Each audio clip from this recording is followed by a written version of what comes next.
So it's Valentine's Day. We've all got love on the brain, but also it kind of got our team talking. We're a town of 2.5 million locals and 42 million visitors. So, as locals, does dating kind of suck in Las Vegas? Today on CityCast Las Vegas, I'm joined by producer Layla Muhammad and contributor Michael MJ Lyle. We're all veterans of the Vegas dating scene, so we have a frank conversation about how to navigate dating in our big little town. It's Tuesday, February 14th, 2023. I'm Sonja Cho Swanson, and this is what Las Vegas is talking about.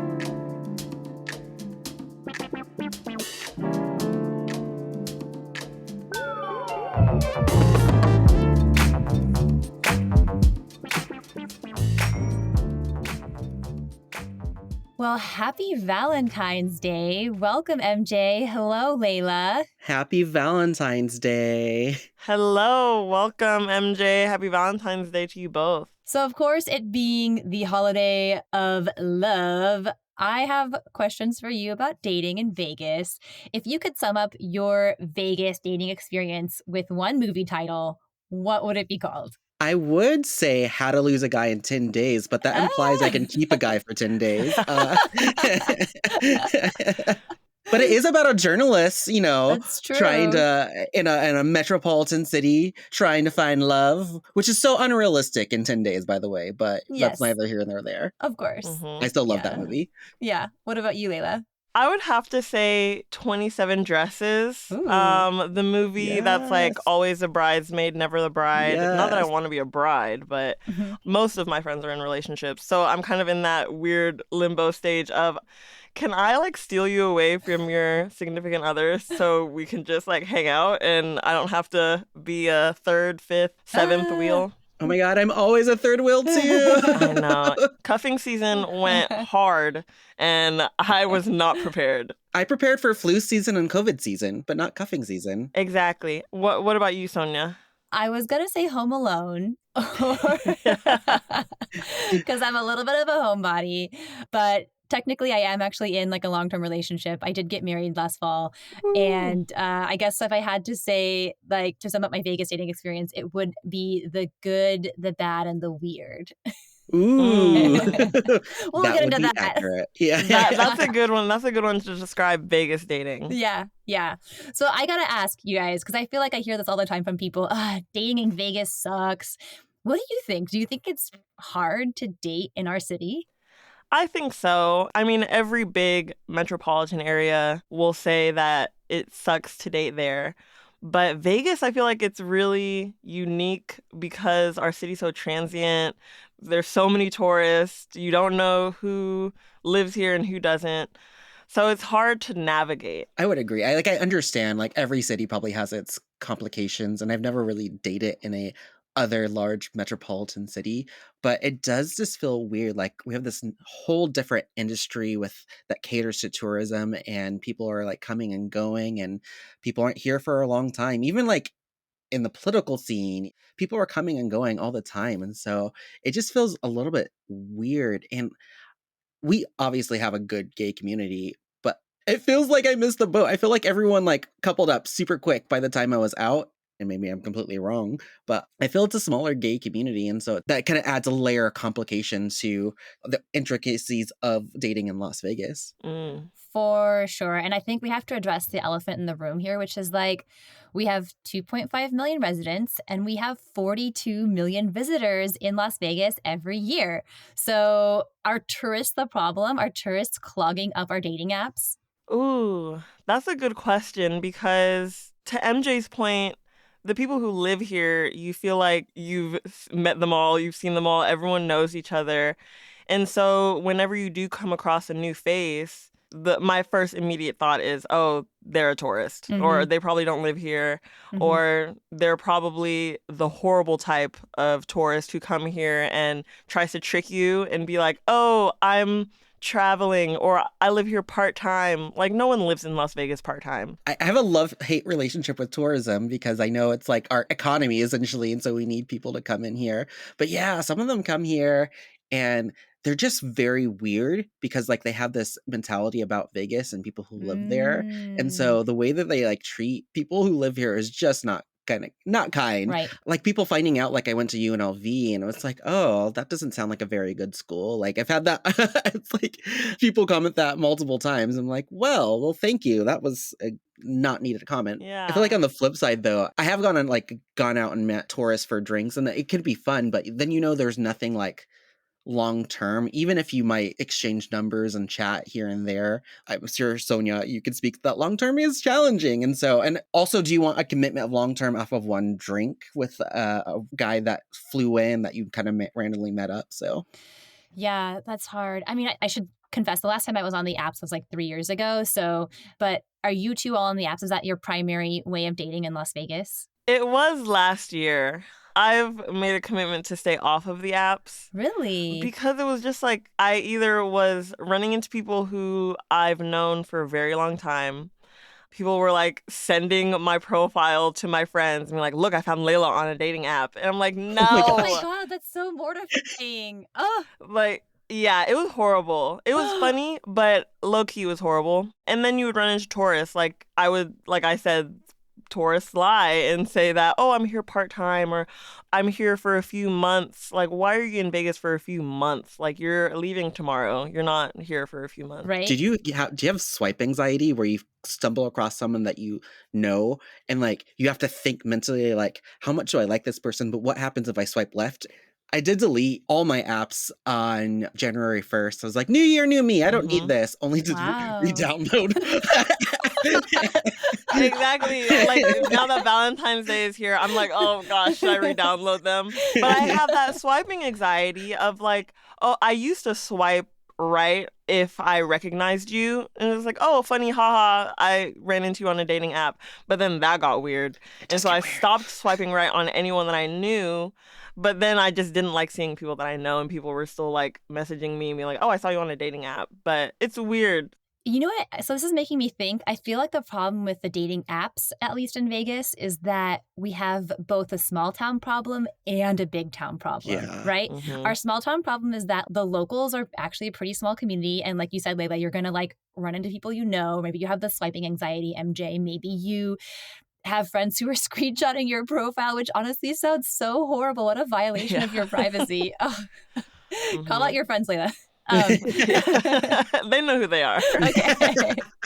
And then it's like our giant tourism industry, because I don't know if you noticed this, but I felt like on the apps, when I was on the apps, I would notice like, oh my gosh, there are a lot of guys in cowboy hats on horses. Oh, it's National Finals Rodeo. Or I'd be like, oh my God, so many like plastic chunky frame glasses and like techie people with like techie jobs. Oh wait, it's CES. Yeah. And so you could always tell which convention was in town based on like who was filling up the feed on your dating apps at the time, you know? Mm-hmm. The other point about apps is my former roommate back in like 2015, we both downloaded like this new gay app. I think it was called Surge. And just to show you how apps could just be different for different people, we downloaded, set up our profiles at the exact same time. He got all these matches, met his future husband on it. I went on 0 dates from that app. So it's just like, that just kind of shows that like you could be in the same location, you could be like downloaded at the same time and have completely different experiences. Wow, that's interesting. And it's so sad because, well, not sad, but it's so interesting because it makes you feel like, am I doing something wrong on the apps? Yeah. But it's really all up to chance and all like up to who comes across your profile or Right. who you see on your screen. So Or more cynically, it's all up to the algorithm, right? Yeah, exactly. Sonja, do you think there's a way to be successful on the apps in Vegas? Okay, well, first of all, I have to caveat and say that I'm going to sound incredibly type A, but I think there are many acceptable ways to like date, and you don't always have to be looking out for like your one and only. But I got to a certain age when I was like, you know what? I am ready to settle down, and that's what I want in life for myself. So I took a very, shall we say, methodical approach to the dating apps.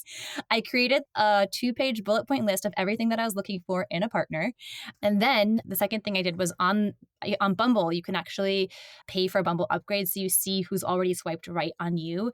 And my whole goal here was to just not waste time, right? So I just only like matched with people who'd already liked me first. So I knew that we were definitely going to match. And then I was like, I don't want to go out and like meet somebody and spend money and time on a date if we're not a match. So I video chatted with a small select group of people. And then like once I whittled that down, then I actually met a smaller group of people in person. I love this. And it worked. Yeah, if it works, it works. I love this. I'm like taking notes. Yeah. And I guess my whole theory is that people like to say that the apps are this very artificial way of meeting someone. But the truth is, every way of meeting someone is artificial. In the same way that conversation you have with somebody that you bump into at a bookstore or like at a bar is not necessarily an indication of whether or not you're going to have a great long-term relationship with that person. A dating profile similarly is not going to tell you whether you're going to have a good relationship with that person. They're just starting places. They're different starting places, but they're both just starting places. So that's why I kind of felt like, might as well put the odds in my favor. Yeah.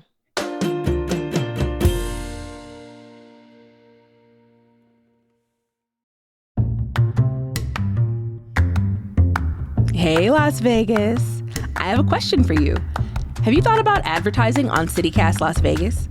If there's anything we've learned about making the show, it's that we reach Las Vegas's movers and shakers, the locals that are the most engaged in our community, first to try new restaurants, and stay showing up to cultural events. We've even got some aspiring Vegas residents. So if you have a business, an event, a cause, or an organization that you want to make sure folks in Vegas know about, you should advertise on the CityCast Las Vegas podcast and newsletter. Put your message right into the ears of Las Vegas's most passionate audience who want to know more, just like you. Find out more by emailing us at ads@citycast.fm or checking our website, lasvegas.citycast.fm/advertise.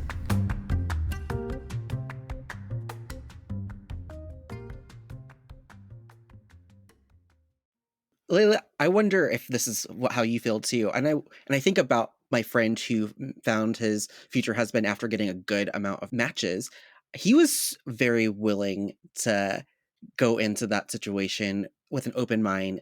I feel like I was a little bit skeptical because still to this day, I think about the traditional rom-com meet cutes. You both randomly meet at a bookstore and like bump into each other. Like that whole like rom-com storyboard, which isn't really real. It's rom-coms they're false. Like they're not real, but like it's still, that scene has like planted a seed in a lot of people's minds of like, well, this is how we should be meeting people in our modern society. And so I wonder how much that plays in how I view apps and if that perception like really influences how I'm actually approaching apps and approaching how I talk with people on apps too. So I wonder if, Layla, do you find that kind of a hindrance, like a skepticism towards apps might have also kind of be at play? Yeah, definitely. Because when I'm on the apps, it's kind of that thing where like, oh, like this sucks. My attitude is already negative.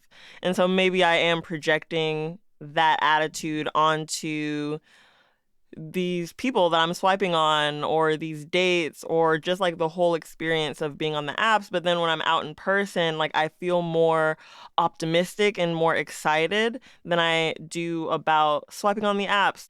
And Sonja, to your approach, I think that's genius for Vegas dating in particular because there's so many different kinds of people that come through Vegas, even the locals. There's so many different kinds of people here, from the military people to the industry people to the politics people. There's just so many different kinds of people in and through Vegas.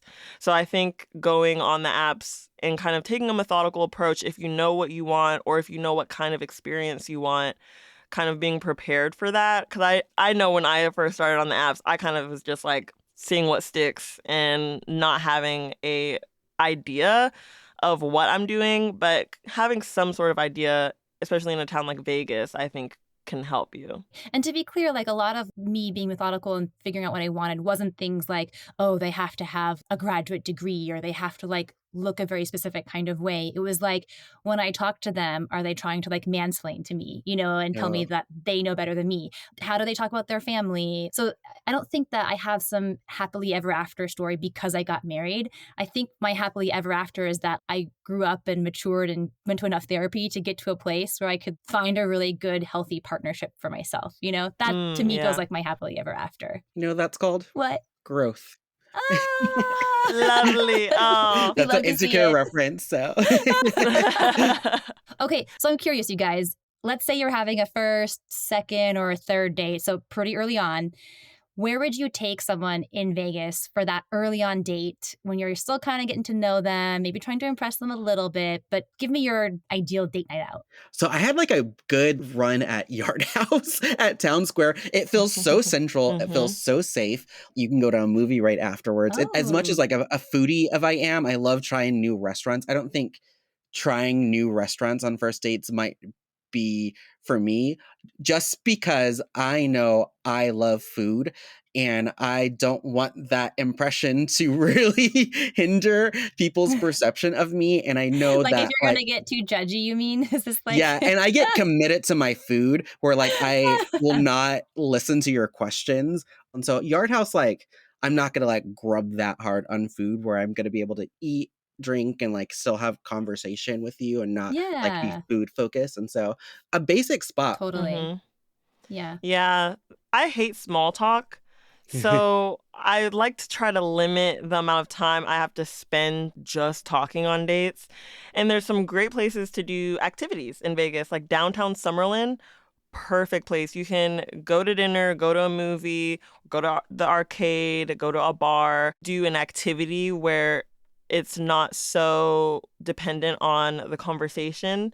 There's an arcade at the Meadows Mall. Oh, Oh. I didn't know that. At That's my first, when I boo. was pulling up to the mall, honestly, I was like, no, this guy did not just take me to a mall for our first date. Specifically the Meadows Mall. Yeah, I was like, not. You didn't give me I was Galleria? not into it. I know, right? Exactly. Like, you couldn't take me to fashion show, but yeah. So hear me out, Meadows Mall. They have a bowling and arcade place called Round One. It's actually pretty fun. Ooh. Meadows Mall isn't the typical place that you would want to go for a first date, but the arcade is pretty fun if you want to do a similar type thing. And then second date, you can just go to dinner, go get drinks, because you can hopefully feel like you can talk to this person more. Nice. Yeah. I think Parkway Tavern's always a trusted location, pretty chill, good food, good drinks. And there's multiple locations around the valley. Yeah. So for me, for first date, definitely like public setting, right? You want to be like as safe as possible. But I like it when you can attach it to like some kind of little like meander or like wander. So like, you know how Ferguson's downtown has that marketplace in the alley? Yeah. So if you get coffee at Public Us, grab your coffee, then you can be like, let's head over to the market. Let's go check out, market in the alley. And then you can kind of make it as long or as short as you need it to be. You can be like, okay, I saw everything I needed to. Like, I'm done. Let's get out of here, Or, you can be like meander, like take your time, like sit down, enjoy people watch while you're chatting. So that feels like a kind of a nice little escape hatch. And then I would think for like a second or third date, I have gone on hikes before. My one caveat is that I don't know about you guys, but I don't get cell service out at when I go out to Red Rock. Does that happen for you? Yeah, it's spotty. It's spotty, so you definitely want to trust the person before you go out there. Yeah, I will actually like screenshot their profile picture, send their like picture and like phone number to a trusted friend and be like, here's where I'm going hiking. Here's how long the hike should take. And I will text or call you when I'm back out of the dead zone. Absolutely. I have friends that actually send me their find my friend location before dates. Yeah. Smart. Oh, same. I share my location with I think almost all of my friends. I'm like, do you want my location? Because I'll share it with you. So that is a safe thing. And like taking a picture of their driver's license. Oh, wow. Because that's like, I do that a lot too. Because you Layla, never know. How you do never you know. Do you ask them for their driver's license or you just like steal their wallet? I ask. I'm very especially on dates, I'm very forward with I need your driver's license to take a picture so I can make sure that I'm safe and send it to my friends. And they're usually fine with it. If they're not fine with it, that's a red flag. Okay. And that's when you know, oh, you're probably a tourist here and you don't want to show me your Maryland driver's license. Oh, interesting. So it's like a litmus test almost. Well, let's wrap it up on a positive note. The CityCast Las Vegas team has been blessed with some very meet cute Vegas dating stories. So we've got three other folks on our team. We've got Scott, our newsletter editor, Dayvid and Vogue are our co-hosts, and they actually all met their partners not on dating apps in Vegas. So we asked Scott, Vogue, and Dayvid to share their Vegas love stories with us. Let's take a listen. I don't know if I think about it in that way, but it is my Vegas love story. So we met at the Arts Factory. He invited me to his open mic night that he co-hosted, and that was downtown. And so this was at Emergency Arts, and it was the Beat. So human experience open mic. We'd go, we'd hang out, read poems. He was super nice to everybody. He was like, not the life of the party, but just like a very, I don't know, people gravitated towards him. And he like had a lot of, it wasn't even just power, but it was a warmth and a kindness. So we'd go to Backstage Bar and Billiards, or Triple B, whatever it's called, but it's diagonally from there. We'd go there and we'd hang out and we'd talk. And after a while, people kind of started walking away from us and leaving us to talk alone. And people were like, we know you guys are going to get together. And I was like, no, I just like him. He's very interesting. And so we both were interested in the same things, but for different reasons. So we could talk forever and ever and ever. So yeah, we said yes to talking to each other forever and ever and ever. So my current partner and I met in a Las Vegas casino bar. That's right. And not very far from co-host Vogue Robinson's interaction. In fact, the same intersection at the famous El Cortez Hotel and Casino. And it was a Nevada Day observed weekend. So there I was, sitting at the bar, thumbing away on a video poker machine, waiting for a date. Spoiler, that never showed. So this was some 11, 12 years ago. And in walked my future person, looking extraordinarily cute and sort of wandering up to the bar. So I started chatting her. She was there to meet a group of friends who were going to go to that concert over at the Beauty Bar.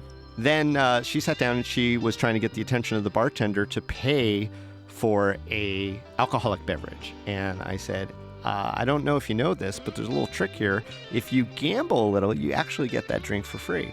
And then she said, well, I don't gamble. And I said, well, if you just throw a 20 in, you know, they'll bring you over the drink. That's kind of the scam. And she goes, I don't scam. And I'm like, oh, okay. So why don't we do it this way? I will put a 20 in. You will play for realsies. If you lose, you lose. It was my investment. If you win, we'll split the proceeds. And either way, we'll get a free drink to share. And she accepted that invitation. And then we just had this beautiful conversation. Okay, here's the capper of the story.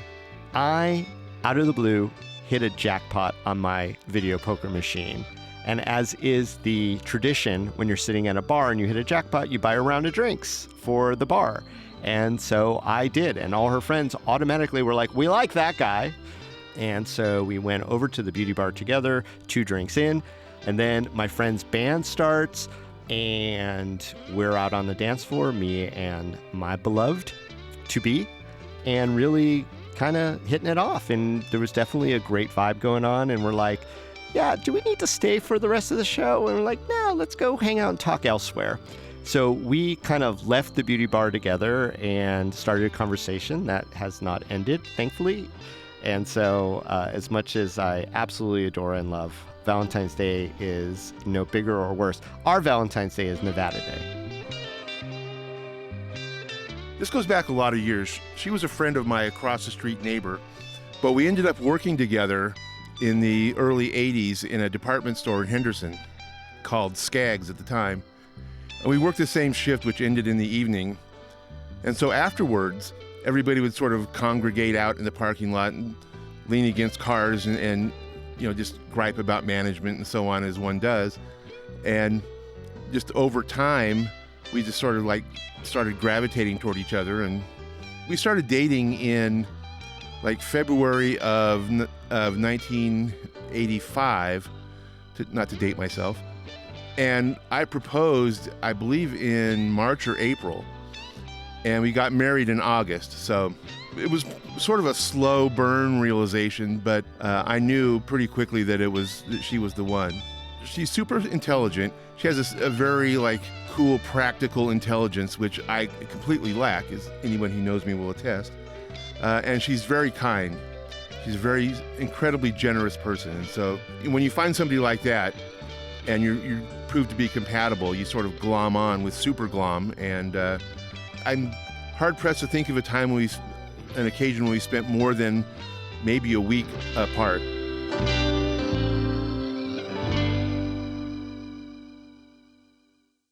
Oh, that was so sweet. Cute. Well, there's hope for us, right? There Yes, is hope. there's hope.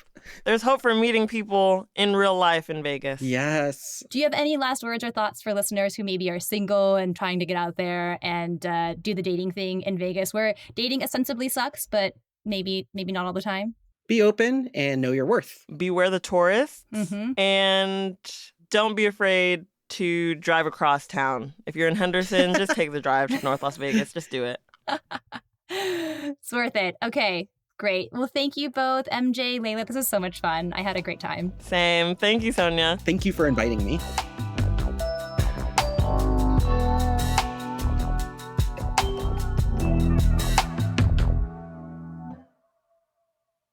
All right, here's a little news before you go. School district police are investigating an incident from last week in which a school cop was caught on video flinging a juvenile to the ground while shouting a profanity. This reportedly happened near Durango High School as police detained a group of Black youths. The district says it's looking into the events leading up to the incident and will, quote, hold people accountable for their actions, unquote. And here's the opposite of a Valentine for our city. A new study ranks Las Vegas as the least safe city for online dating. The study crunched figures for identity theft, fraud cases, STD levels, and other crime stats to arrive at this conclusion. Of course, always remember you gotta take surveys like this with a giant heart-shaped grain of salt. And look, love is out there for you. Just use common sense and be safe.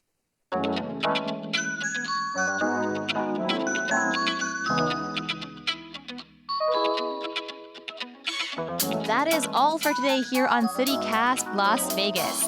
What'd you think? Does dating suck here? If you have friends out in the dating apps in Las Vegas, send them this episode. Then rate the show, leave us a review, and subscribe to our amazing morning newsletter. We'll be back tomorrow morning with more news from around the city. Talk soon.